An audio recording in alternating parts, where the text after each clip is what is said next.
Hola, good morning mga amigo. Nandito tayo sa Pilipinas. Nagbakasyon tayo ng 21 days. So papakilala ko sa inyo yung sineset up ko rito sa Pilipinas na pang camping. Yan, si Black Panther. It's a Nissan Navara Proporex 2023 model, automatic. So siya yung nagiging kasama ko dito, nagiging service ko kung saan ko gustong pumunta. Dinadala niya ako mga kaamigo. Yan si Black Panther. So si Black Panther pinalagyan ko ng canopy dito sa likod. Yan, kalalagay lang yan. Siguro may ano pa lang, 2 weeks pa lang mahigit.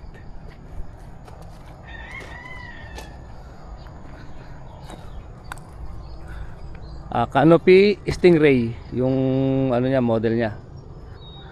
So dito sa mga gilid may mga susian yan. Click mo lang, pindutin mo lang dito. Yan, pindutin. Bubukas na yan. So, tapos dito naman may bintana din yan, pwedeng buksan. Dito sa kabilang gilid, sa right side niya, meron din yung mga susian. Yan. Tapos click mo lang dito yan. Bubukas na yan. Meron din siyang bintana dito. Yan. Dito sa likod, ayan, may susi din yan. Ganyan lang pagbubuksan natin. Tapos ingat lang natin ng konti. Yan.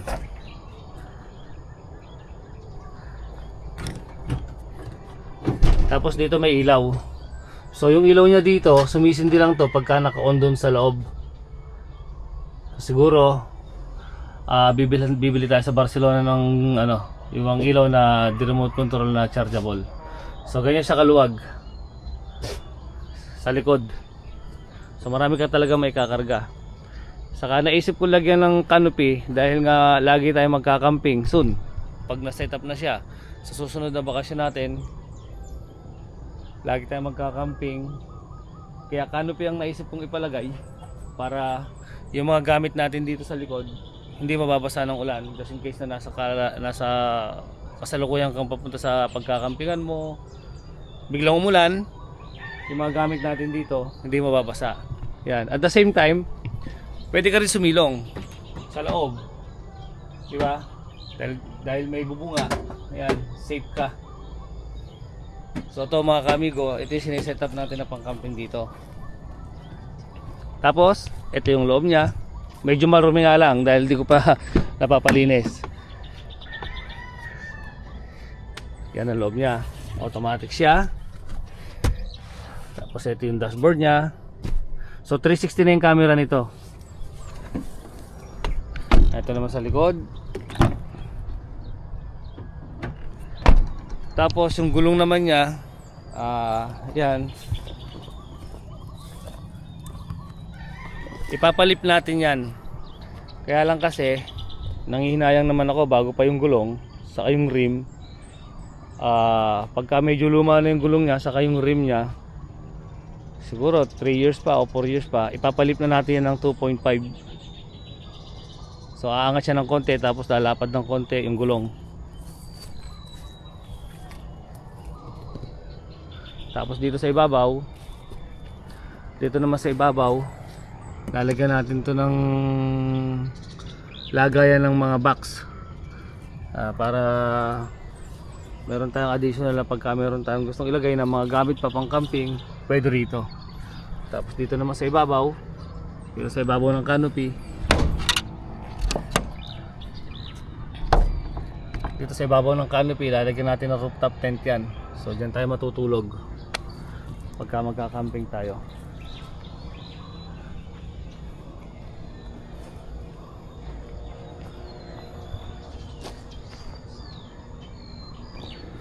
So yun mga kaamigo, siguro next na bakasyon ko baka malagyan na natin ng rooftop tent to. Bali ginamit ko nga pala siya nung bagong dating kami rito last week. Nag-loop kami sa Ilocos Sur nag-umpisa kami ng Pangasinan.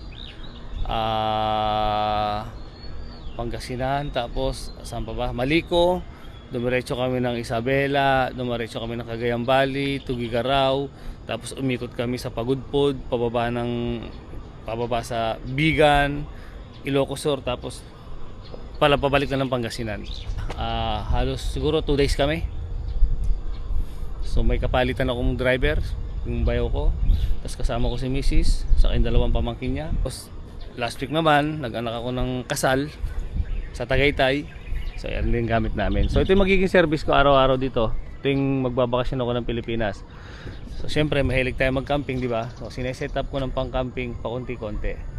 Saka pala, pag umaalis ako, bumabalik ako ng Barcelona, hindi ko to rito iniiwan sa Pangasinan. Hindi ko rito iniiwan sa dito sa farm. Kasi wala kang mag-aasikaso sa kanya, walang magme-maintenance paggagamitin, kasi yung kapatid ko hindi marunong mag-drive. So pinaturuan ko sana sa bayo ko, kaya lang parang ayaw niya. So ang ginagawa ko, iniiwan ko to sa Pangasinan, doon sa bayo ko, doon siya nakapark, tapos ginagamit-gamit ng bayo ko. Siyempre importante yun, di ba? Para hindi ma-stuck yung makina. So yung ginagamit-gamit niya. So ayan, Nissan Pro 4X Black Panther, mga kaamigo. Siya yung i-set up natin dito pang camping. So yun mga kaamigo, andito kami ngayon sa Pampanga sa farm. Bali 5,000 square meter to mga kaamigo. Yan, nakabakod siya ng pader. Pinabakuran namin ni Mrs. ng pader tong 5,000 square meter na to. Tapos andun yung gate. Kung hindi ako nagkakamali, 13 patong tong bakod. So yan, hanggang dun sa likod, bakod, hanggang sa gilid, hanggang sa harapan. Tapos dito sa loob, ito nga nung ma-lockdown ako rito ng 5 months, tinanim ko lahat yan. Ngayon malalaki na. Itong side na to hindi ko tinaniman dahil